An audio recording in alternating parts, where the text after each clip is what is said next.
প্রিয় ছাত্রছাত্রী, শুরু করতে যাচ্ছি এই বই থেকে ফুড এসআই সাব ইন্সপেক্টর 9 নম্বর সেট 31 পর্যন্ত অঙ্ক করেছিলাম। আজকে 32 থেকে 50টি অঙ্ক, 32 থেকে 50 পর্যন্ত অঙ্ক শেষ করব। তো মনোযোগ দিয়ে দেখবে, শুনবে অঙ্কগুলো কিভাবে করছি। খুব সহজ পদ্ধতিতে করব, কোনো কঠিন পদ্ধতি করব না, যেন তোমরা বুঝতে পারো আমি সেইভাবেই করব। তো শুরু করতে যাচ্ছি। 32 বলেছে একজন চিকিৎসা বিষয়ক ছাত্র শতকরা 40% নম্বর পেলে উত্তীর্ণ হতে পারে, অর্থাৎ 40% পেলে পাস করতে পারে। তিনি 40 নম্বর পেয়েছেন এবং 40 নম্বরের জন্য উত্তীর্ণ হতে পারেননি। তাহলে পাস করতে গেলে 80 নম্বর লাগবে। 40 নম্বর পেয়েছেন এবং 40 নম্বরের জন্য উত্তীর্ণ হতে পারেননি, তাহলে পাস করতে গেলে 80 লাগবে, 80 লাগবে। ওই পরীক্ষার সর্বাধিক নম্বর কত?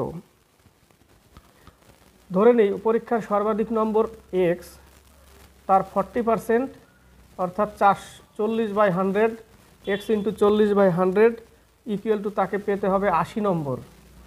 বলেছে 40% ভাগ 40% পেলে উত্তীর্ণ হতে পারে। তাহলে এক্স, টোটাল নম্বর এক্স, তার 40%/100 ইকুয়াল টু 80 নম্বর বলেছে। 80 পেলে পাস করতে পারে, এইটুকু হচ্ছে অঙ্ক। কি করব? 4 × 20 80, তাহলে এক্স ইকুয়াল টু 200। তাহলে টোটাল নম্বর কত? 200 নম্বর। এ নম্বর 33 নম্বর, এক পরীক্ষায় শতকরা 27% ছাত্র ইংরেজিতে ফেল করে এবং শতকরা 38% ছাত্র অঙ্কে ফেল করে। যদি শতকরা 19% ছাত্র উভয় বিষয়ে ফেল করে, তবে শতকরা কত ভাগ ছাত্র সব বিষয়ে পাস করেছে? দেখো, এই টাইপের অঙ্ক থাকলে কি করবে? এরকম দুটো গোল টানবে। 19% ছাত্র উভয় বিষয়ে ফেল, তাহলে একে মিডিলে রাখবে। উভয় বিষয় বলতে এই বিষয় দুই দিকেই আছে। দেখো, এখানে কত? 27%, 27%, এই জায়গাটা 38%। 27% ইংরেজিতে ফেল, 38% অঙ্কে ফেল, 19% উভয় বিষয়ে ফেল। তাহলে আমার টোটাল ছিল 100, মাইনাস কি করব? 27 থেকে 19 বিয়োগ করব। 27 থেকে 19 বিয়োগ করলে আমি পাবো কত? 8 পাবো আমি, 8 প্লাস এই 19 আবার যোগ করো। কি করব এই জায়গাটা? এই 19 এটা থেকে বিয়োগ করে 8 পেলাম, সেই 8 লিখলাম। আবার 38 থেকে 19 বিয়োগ করতে হবে, তাহলে আমি পাবো কত? 19। তাহলে এই 19 দুটো থেকেই বিয়োগ করে আমি পেলাম এক জায়গায় 8, এক জায়গায় 19 প্লাস 19। এইটুকু হচ্ছে নিয়ম, এইটুকু করতে হবে। এইটুকু টোটাল যোগ করে 100 থেকে বিয়োগ দিলেই আমি শতকরা কত ভাগ ছাত্র সব বিষয়ে পাস করেছে সেটা আমি পেয়ে যাব। তাহলে 19 দুগুণে 38, 38 আর 8 হচ্ছে 46। তাহলে 100 থেকে 46 বাদ দিলে 54%। তাহলে সব বিষয়ে পাস করেছে 54%। বোঝা গেল? এই 19 27 থেকে বিয়োগ দিতে হবে, 8 পেলাম। 38 থেকে 19 বিয়োগ করলে 19 পেলাম, প্লাস 19 উভয় বিষয়ে ফেল। এটা যোগ করে 100 থেকে বিয়োগ করলে যেটুকু থাকবে সেটা হচ্ছে সব বিষয়ে পাস। কত পার্সেন্ট? 54%। এবার হচ্ছে 34। যদি সুদ 6 মাস অন্তর প্রদত্ত হয়, তবে বার্ষিক 10% চক্রবৃদ্ধি হার সুদে 8,000 টাকা 1.5 বছরের সমূল চক্রবৃদ্ধি হবে। 1.5 বছরের সমূল সুদে আসলে। তো 6 মাস অন্তর যদি হয়, 6 মাস অন্তর যদি হয়, এখানে বলেছে 10% বার্ষিক। যদি 6 মাস অন্তর হয় তাহলে কত পার্সেন্ট হবে? এর অর্ধেক করো। 6 মাসে 5% আর 6 মাসে 5%, তাহলে হয়ে যাবে বার্ষিক 10%। তাহলে 6 মাস অন্তর বলেছে যেহেতু, তাহলে আমি 5% নেব, এর অর্ধেক নেব। 1 বছরে 10% হলে 6 মাসে 5%। বোঝা গেল? তাহলে 5%/100 কাটাকাটি করো, 5 × 20 100, তাহলে পাবো কত? 1/20, অর্থাৎ 20 হচ্ছে আমার আসল আর 21 হচ্ছে সুদ আসল। এটা কয় বছরের? এটাকে করতে হবে 1.5 বছরের। 6 মাস অন্তর 1.5 বছরের হলে 1.5 বছরে 18 মাস। কটা 6 মাস? 3টে 6 মাস, 3 × 6 = 18, তাই এদের পাওয়ার হবে 3। তাহলে এই জায়গাটা কত হবে? 8,000, এই জায়গাটা হবে 9,261। তাহলে এটা হচ্ছে মূল, এটা আসল, এটা হচ্ছে সুদ আসল, এটাই চেয়েছে আমাকে 9,261 টাকা। উত্তর এ নম্বর। এবার হচ্ছে 35। একটি ত্রিভুজের 3টি কোণের অনুপাত 3:5:4।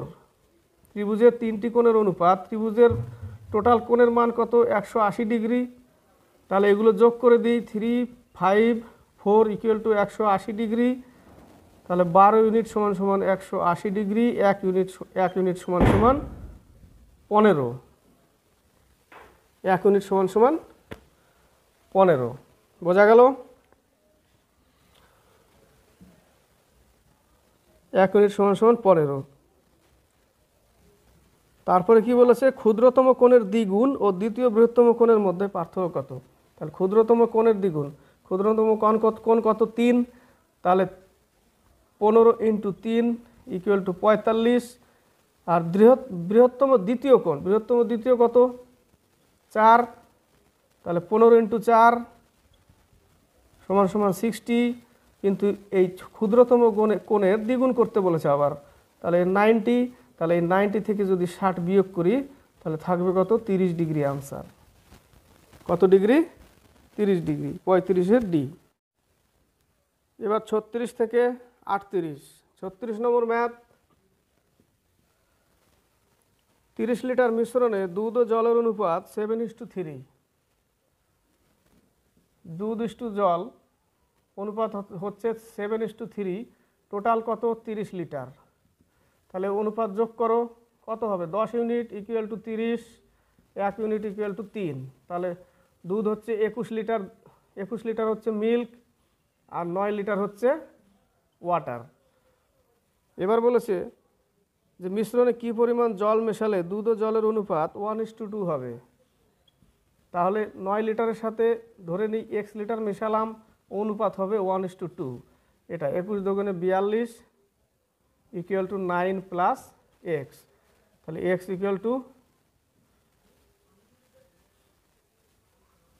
33, x = 33 লিটার। তাহলে 33 লিটার জল মেশাতে হবে। 36-এর ডি, কোনোটাই নয়, অপশনে 33 ডি। উত্তর আমার কত? 33। 37 নম্বর। একটি চতুর্ভুজের 4টি কোণের অনুপাত 3:5:9:1, অর্থাৎ 3:5:9:1। একটা চতুর্ভুজের 4টি কোণের মান হচ্ছে 360 ডিগ্রি। তাহলে যোগ করে দাও, কত হবে এখানে? 18। 18 ইউনিট সমান সমান 360 ডিগ্রি, 1 ইউনিট সমান সমান 20। এবার কি বলেছে? যে ক্ষুদ্রতম কোণ ও দ্বিতীয় বৃহত্তম কোণের যোগফলের 2/3 মান কত? ক্ষুদ্রতম কোণ কত? 20। এই যে 1 ইউনিট 20। এবং দ্বিতীয় বৃহত্তম কোণ, দ্বিতীয় বৃহত্তম কোণ কত? দ্বিতীয় বৃহত্তম কোণ 5। তাহলে 5 × 20 = 100। যোগফলের 1/3, যোগফলের 2/3। তাহলে যোগফল কত? 120, তার 2/3 যদি করি 3 × 4 = 12, 4 × 20 = 80। উত্তর কত? 80 ডিগ্রি। উত্তর আমার 80 ডিগ্রি। বোঝা গেল?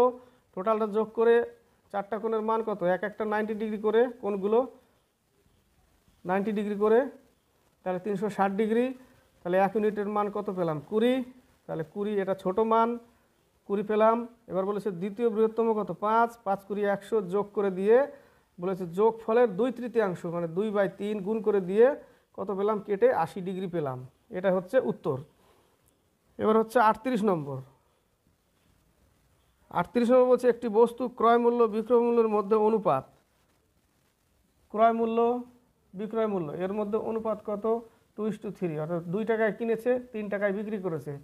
তো লাভ কত? 1 টাকা। 2 টাকায় 1 টাকা লাভ, 100-এ কত? 50% লাভ হবে। কত? 50%। বোঝা গেল? 2 টাকা ক্রয় মূল্য, 3 টাকা বিক্রি করা। তাহলে 2 টাকায় 1 টাকা লাভ, বা 2টা 1টা লাভ, 100-এ কত? 50%। এটা নেক্সট পেজে। এবার হচ্ছে 39 আর 40। 39-এ বলেছে একজন বিক্রেতা ধার্য মূল্য থেকে 20% দাম বাড়িয়ে রাখে। ধার্য মূল্য থেকে 20% দাম বাড়িয়ে রাখে। ধরে নিই ধার্য মূল্য 100 টাকা। তো ধার্য মূল্য থেকে 20% দাম বাড়িয়ে রাখে, তাহলে দাম বাড়িয়ে রাখে 20% বাড়িয়ে রাখে মানে কি? তাহলে 120 টাকা দাম রেখেছে, 120 টাকা দাম রেখেছে। এবার কি করেছে? এই দামের উপরে 10% ছাড় দেয়। 10% ছাড় মানে 90 টাকায় বিক্রি করে বাই 100। ধার্য মূল্যের উপরে 20% বাড়িয়ে দাম রাখা, তাহলে ধার্য মূল্যের উপরে 20% বাড়িয়ে দাম রাখলে 120 টাকা। তারপরে ওই ছাড় দিয়েছে, মানে দাম রেখেছে 120 টাকা, এবার 10% ছাড় দিলে বিক্রি কত হবে? দেখো বিক্রি হবে 108 টাকা, বিক্রি হবে 108 টাকা। তো পার্সেন্টেজ কখন লাভ হয়? 100-র উপরে গেলে সেটাই পার্সেন্টেজের হিসাবে লাভ হয়। তো দেখো এখান থেকে 108 টাকা চলে গেছে, তাহলে 8% লাভ হলো। কত পার্সেন্ট লাভ হলো? 8%। তো ফলে বিক্রেতার শতকরা কত লাভ হয়? শতকরা 8%, এ নম্বর অ্যান্সার। এবার হচ্ছে 40। একটি সংখ্যাকে 63 দিয়ে ভাগ করলে ভাগশেষ থাকে 45। কিচ্ছু না, 45 যেটা ভাগশেষ থাকে সেই সংখ্যাকে 21 দিয়ে ভাগ করলে কত ভাগশেষ থাকবে? তাহলে 21 দিয়ে একে ভাগ করে দাও, 21 দিয়ে একেই ভাগ করে দাও। 21 দুগুণে 42, 3 থাকলো, তাহলে 3 হচ্ছে উত্তর, সি নম্বর 3 হচ্ছে। এবার 41 আর 42, 41, 42। 41-এ বলেছে একজনের আয় প্রতি বছর 10% করে বৃদ্ধি পায়, তার বর্তমান আয় যদি 12,000 টাকা হয়, তাহলে 3 বছর পরে তার আয় কত হবে? চক্রবৃদ্ধির অঙ্ক, বছরে কত? 10%। তাহলে 100/10/10 কেটে তাহলে কত পাবো? 1/10। তাহলে 10 টাকা তার ক্রয় মূল্য, 10 আর 1 11 বিক্রয় মূল্য হচ্ছে। বিক্রয় মূল্য হলো, এটাকে কত বছর খাটবে? এই টাকাটা 3 বছর খাটবে, তাহলে 3 দিয়ে পাওয়ার 3 করো, তাহলে এর কত পাবো? 1000, আর এর হবে 1331।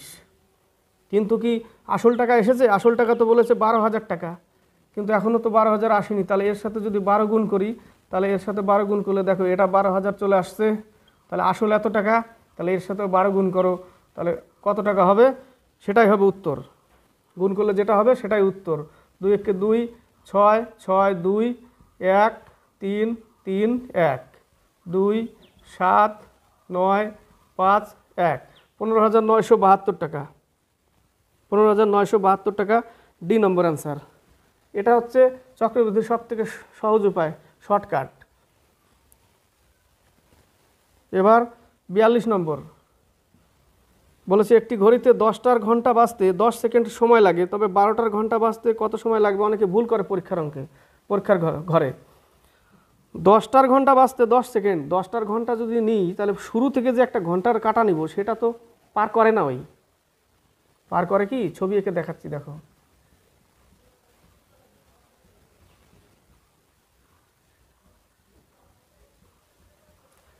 এখান থেকে যদি শুরু করে,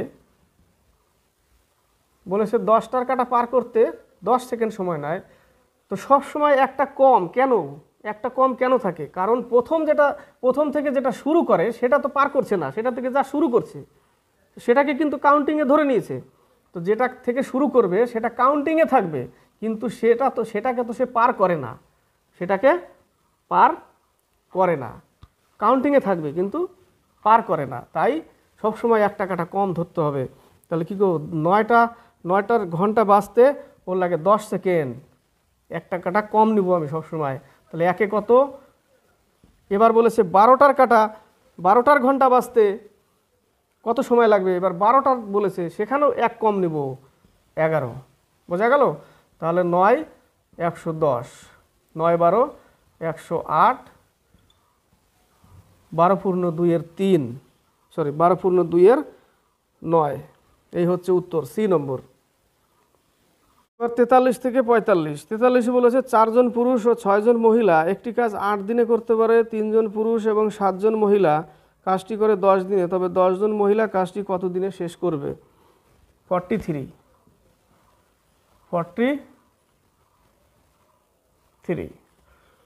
বলেছে 4 জন পুরুষ, 4 জন পুরুষ প্লাস 6 জন মহিলা কাজটি করে 8 দিনে 1/8, 3 জন পুরুষ প্লাস 7 জন মহিলা কাজটি করে 10 দিনে 1/10, এখানে মেলানোর জন্য এখানে 4 3 3 4, তাহলে 3 4 12m plus 18w equal to 3/8, উপরের লাইন নিলাম 12m plus 28w equal to 4/10 হলো। সাইন চেঞ্জ করো, কেটে গেল, এখানে থাকলো কত -10w ইকুয়াল টু এই জায়গাটা বিয়োগ করলে কত পাবো 3/8 মাইনাস 4/10, এই জায়গা থাকবে 40, 3 5 15 মাইনাস 4 4 16 মানে 1/40, মাইনাস 1/40, মাইনাস মাইনাস কাটো, তাহলে w ইকুয়াল টু 1/10 গুণ করে দিলে 400 হবে। তো w ইকুয়াল টু 400 পেয়ে গেছি। এবার বলেছে 10 জন মহিলা কাজটি কত দিনে শেষ করবে, তাহলে এই জায়গাটা 10 গুণ করে দাও শুধু অনলি, তাহলে 1/40 থাকবে। এটা অংশে আছে, উল্টিয়ে দিলে 40 দিন। উত্তর কত 40 দিন। এবার হচ্ছে 44,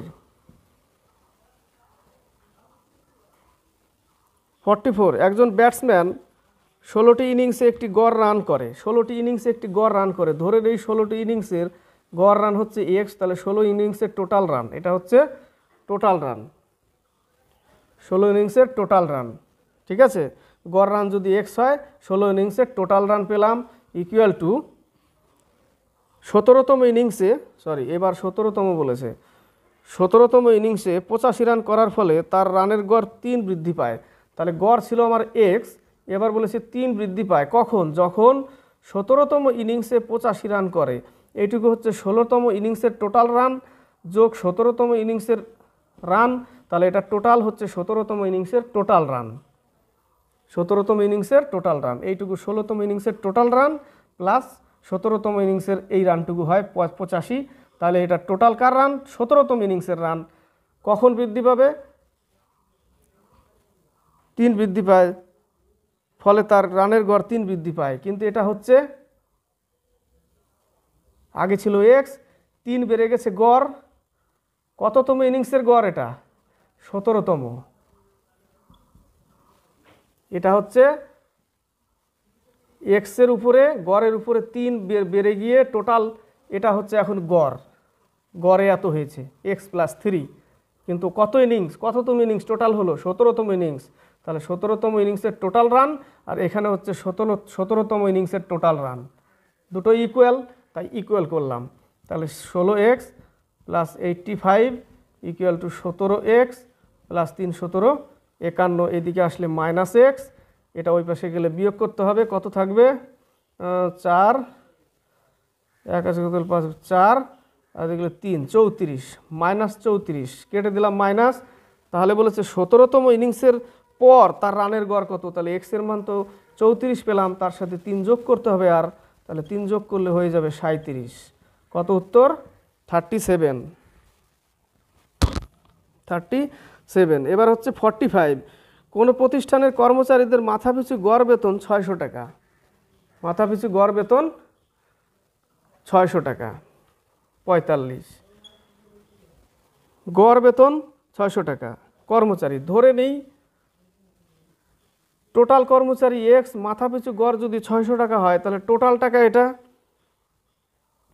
এবার বলেছে 12 জন অফিসারের গড় বেতন 4000 টাকা, 12 জনের তাহলে টোটাল গড় বেতন এটা।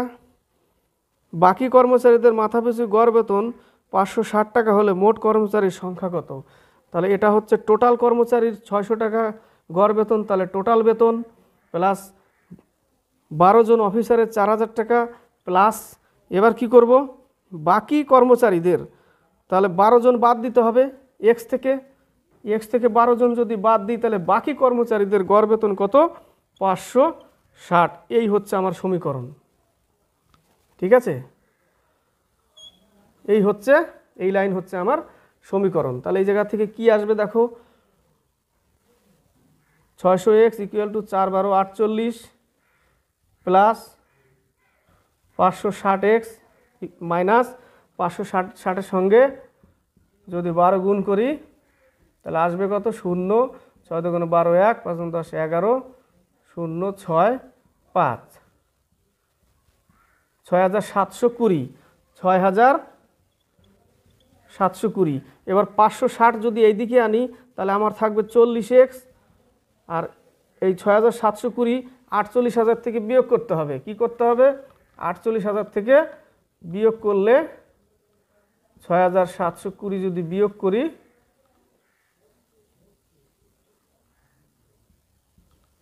41,280, 41,280।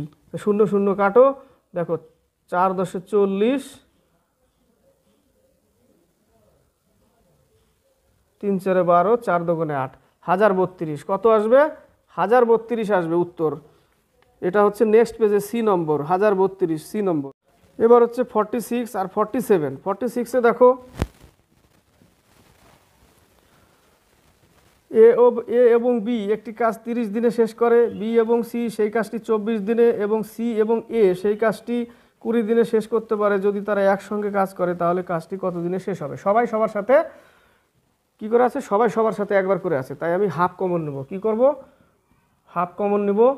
তাহলে 1/30 প্লাস 1/24 প্লাস 1/20। অনেকে ইউনিট ধরে করে, একই ব্যাপার।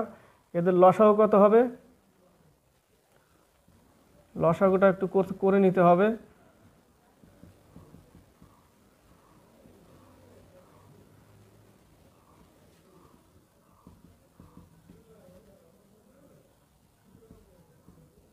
পাঁচ দুগুণে 10, 30, 120। লসাগু কত? 120। তাহলে 120, তাহলে 4 প্লাস 5 প্লাস 6, তাহলে হলো কত? 15। তাহলে হাফ ইন্টু উপরে 15 বাই নিচে 120। ঠিক আছে, 120। তাহলে 3 × 4 = 12, 3 × 5 = 15, 5 × 8 = 40, 1/16। তাহলে 16 দিন বা কত আছে? 16 দিন। উত্তর কত? 16 দিন উত্তর। এবার হচ্ছে 47। সবাই সবার সাথে যদি থাকে একবার করে তাহলে হাফ কমন নিতে হয়। ঠিক আছে, হাফ কমন নিয়ে এরকম লিখে কি করব? এই জায়গাটা হাফ আছে, যোগ করে নিচে 120 কাটাকাটি করলাম, 1/16 আসলো, 16 দিন উত্তর। বোঝা গেল? এবার 47। একটি দ্রব্যকে 60 টাকায় বিক্রি করে 20% লাভ হয়, মানে 60 টাকায় বিক্রি করেছে, 20% লাভ করেছে। তাহলে ক্রয় মূল্য কত? সেটা তো আমি জানি না। বিক্রি করেছে 60 টাকায়, ক্রয় মূল্য কত? যে 20% লাভ হবে। তাহলে ধরে নিই ক্রয় মূল্য 100 টাকা হলে বিক্রয় মূল্য নিচে লেখো, ক্রয় মূল্য বাই বিক্রয় মূল্য ইন্টু এই বিক্রয় মূল্য লেখো, তাহলে তোমার ক্রয় মূল্য পাবে। কি পাবে? ক্রয় মূল্য পেয়ে যাব 5 × 12 = 60। ক্রয় মূল্য হচ্ছে 50 টাকা। ক্রয় মূল্য আমার 50 টাকা। এবার কি বলেছে? যে দ্রব্যটি 120 টাকায় বিক্রি করবে। তাহলে 50 টাকার জিনিস 120 টাকায় যদি বিক্রি করে তাহলে আমাকে কত বেশি বিক্রি করতে হবে? 70 টাকা বেশি বিক্রি করতে হবে। তাহলে 50 টাকায় 70 টাকা। এবার হচ্ছে কত পার্সেন্ট বের করছি? 50 টাকায় 70 টাকা, তাহলে 100-এ কত? 140%। কত? 140%। ডি নম্বর অ্যান্সার। এবার হচ্ছে 48 আর 49। 48-এ এক ব্যক্তি তার সমস্ত সম্পত্তি স্ত্রী, পুত্র এবং কন্যার মধ্যে ভাগ করে দেয়। পুত্র এবং স্ত্রীর সম্পত্তির অনুপাত 3:1। পুত্র, স্ত্রী এদের অনুপাত হচ্ছে 3:1, এবং স্ত্রী ও কন্যার সম্পত্তির অনুপাত 3:1।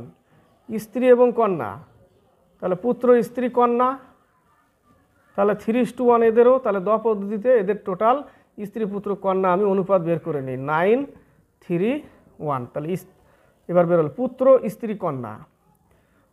বলেছে প্রথমে লাইনে 1 স্ত্রী, পুত্র, কন্যা, পরে অঙ্কেতে দিয়েছে পুত্র, স্ত্রী, কন্যা, ঘুরিয়ে দিয়েছে। এটা খেয়াল রাখবে। ঠিক আছে, ঘুরিয়ে দিয়েছে পুত্র, স্ত্রী, কন্যা, অনুপাত হচ্ছে এটা। এবার কি বলেছে? যে যদি কন্যা অপেক্ষা পুত্র 10,000 টাকা বেশি পায়, তার মানে পুত্র কত? 9x, কন্যা কত? x।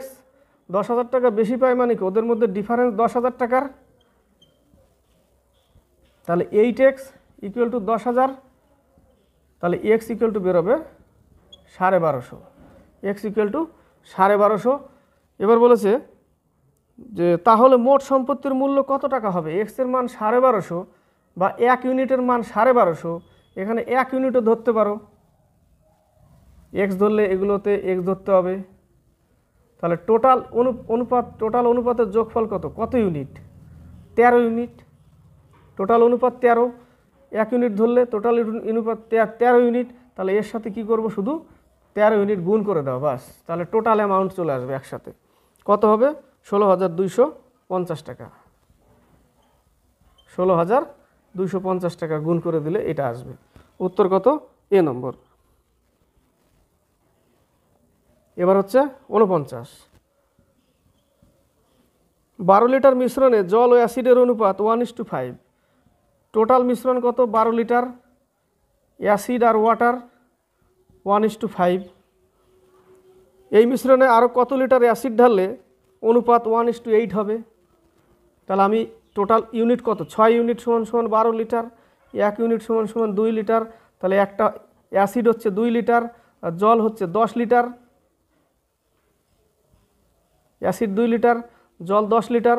এবার বলেছে যে ওই মিশ্রণে আরও কত লিটার অ্যাসিড ঢালতে বলেছে। তাহলে 2 + x / 10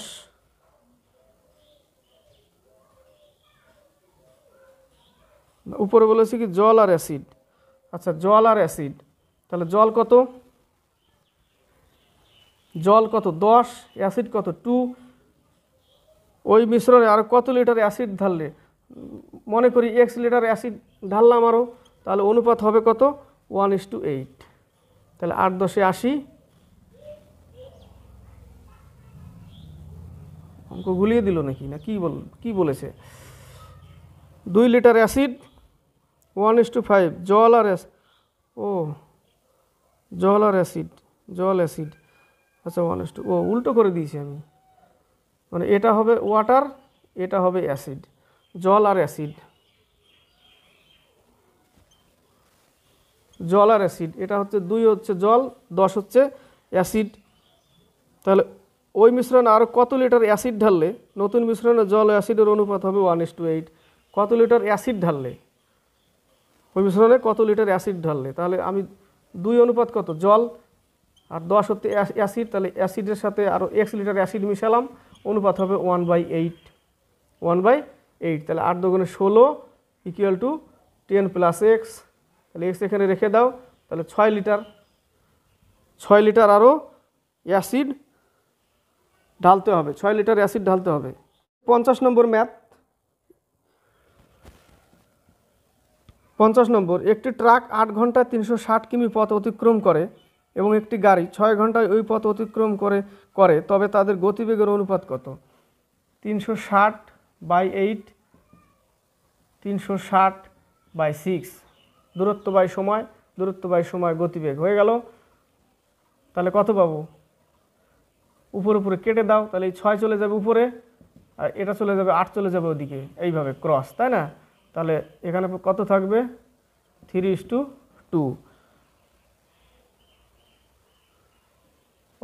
3:4। 3 × 6 = 4 × 8, 3:4 হচ্ছে উত্তর। তো 50-এর বি নম্বর অ্যান্সার। তো মাই ডিয়ার স্টুডেন্ট, তোমাদের যদি ভালো লাগে এই ক্লাস, তাহলে অবশ্যই লাইক করবে, শেয়ার করবে আর কমেন্ট বক্সে কমেন্ট করবে। আজকে এই পর্যন্তই। নেক্সট